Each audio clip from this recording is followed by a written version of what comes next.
So now Thomas Tuchel is coming out and firing shots at Romelu Lukaku, and ESPN FC think it's the blame game. Oh, Tuchel is directing blame on the players and not himself. Craig Burley, you're better than that. Stop it. Oh yeah, by the way, Romelu Lukaku, if you want us to forgive you, you can't be doing handshakes after the game with Kev and De Bruyne. We're going to talk about that too. Welcome to the Kavkas View. Welcome to the night after, the day after, whatever it's called. But we have got a big video planned. The video today is an insightful one, and Thomas Tuchel came out and blamed basically 3 players for not taking advantage of the chances we created. He openly said 9 transitions, no chances created. Who's that fired at? And he said his attackers. So we're going to talk about Christian Pulisic, Hakim Ziyech and Lukaku taking the blame. Was it right that they took the blame yesterday? Craig Burley's comments as well were, in my opinion, I think lazy. I think it was easy punditry for clickbaits to come out and blame him and say he's taking the initiative to throw his players under the bus instead of take the blame himself. And I'll tell you why that's wrong. So let's get into the video. But before we get into the video, I need a massive favor from every single one of you. Hit that clues bomb like button one time for me. Thank you very much. And more importantly, subscribe to the channel if you're new. So we're going to get on with this video. Chelsea lost to Manchester City and got utterly dominated across 2 games. No cap,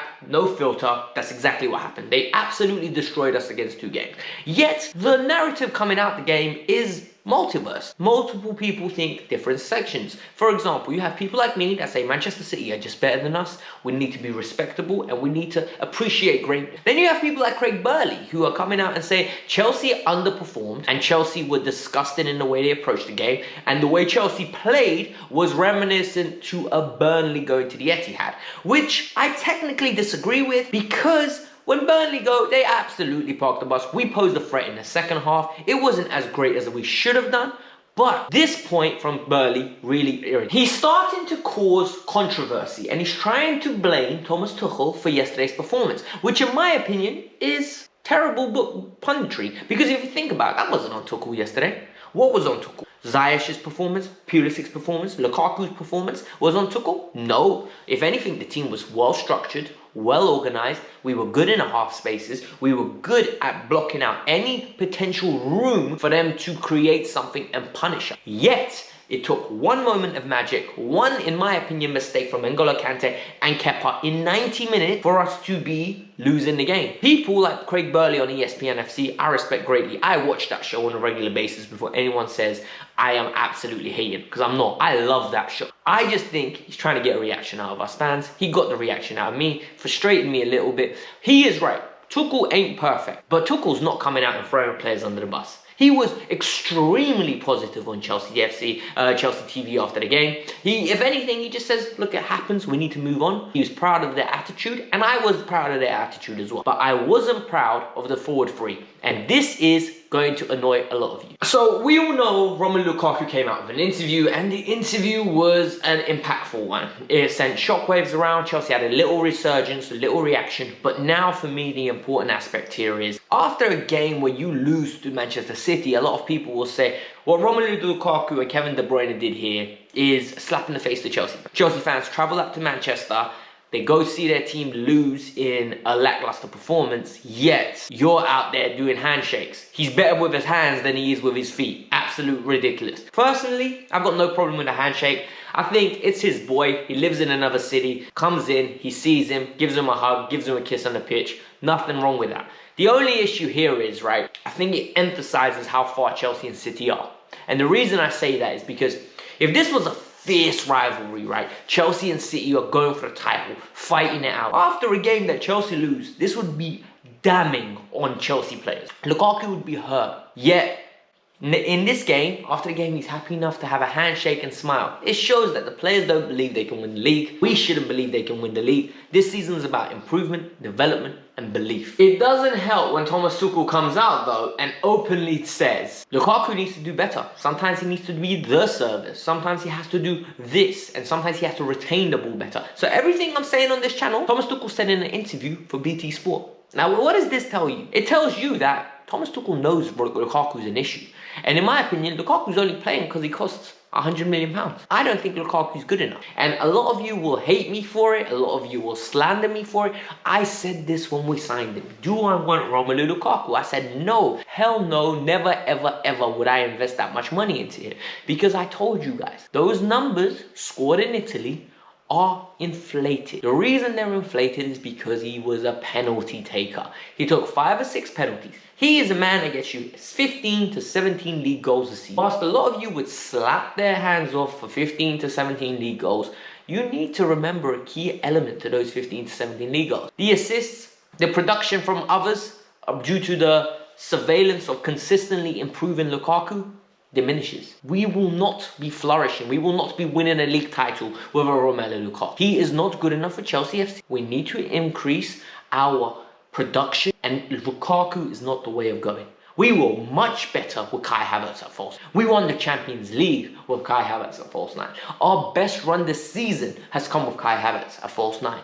Romelu Lukaku is a burden on this team. People don't want to accept it. People think I have an agenda. I don't. I only have one agenda, actually. One agenda. Chelsea FC to be the greatest team in the world. If Chelsea can do that, I'm happy. If Chelsea are consistently putting in performances that I'm proud of, I'm happy. I can accept the L. I can accept not winning the league. I can't accept us changing our system, changing our team to benefit a player that isn't good enough for our club. Now, a lot of you are going to get angry because I want to talk about the performance of a certain Captain America and a certain Hakim Ziyech. Let's start with Mr.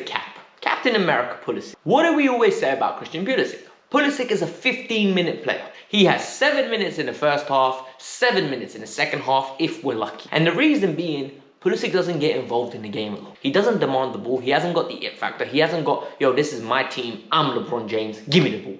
He doesn't have that in him. And when he does, he's a dribble merchant. He doesn't understand the concept of releasing the ball early sometimes benefits. Because when he sees space, he attacks it. And the problem is, he doesn't make a decision of what am I going to do. It's like a point guard.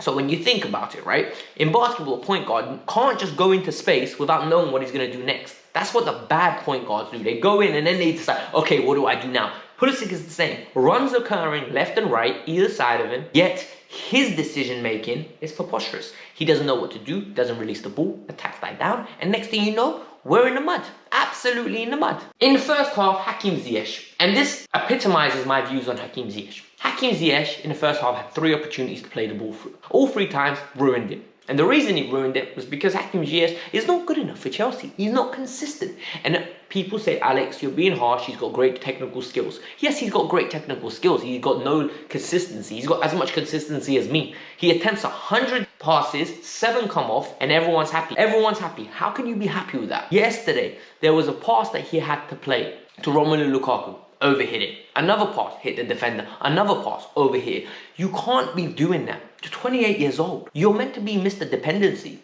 You're meant to be the man that leads this team. You're meant to be the man that is the volume, heart and soul of this team. The creative jewel. The player that we were missing since Cesc Fabregas left. Someone who can put the ball on a saucepan. Literally put it for you and say, take that drink, bruh. Here's the tea. Drink it. Finish it. Finish your dinner.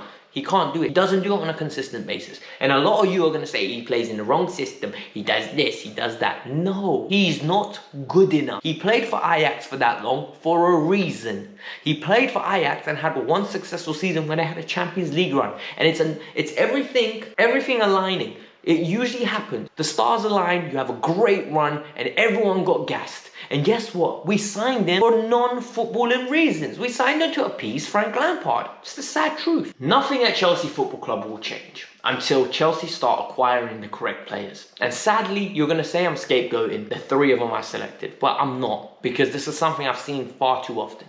This is something I'm become immune to. This is something that I believe is part of Chelsea's DNA now. We sign names and not players for the system. We sign names and not players for the vision.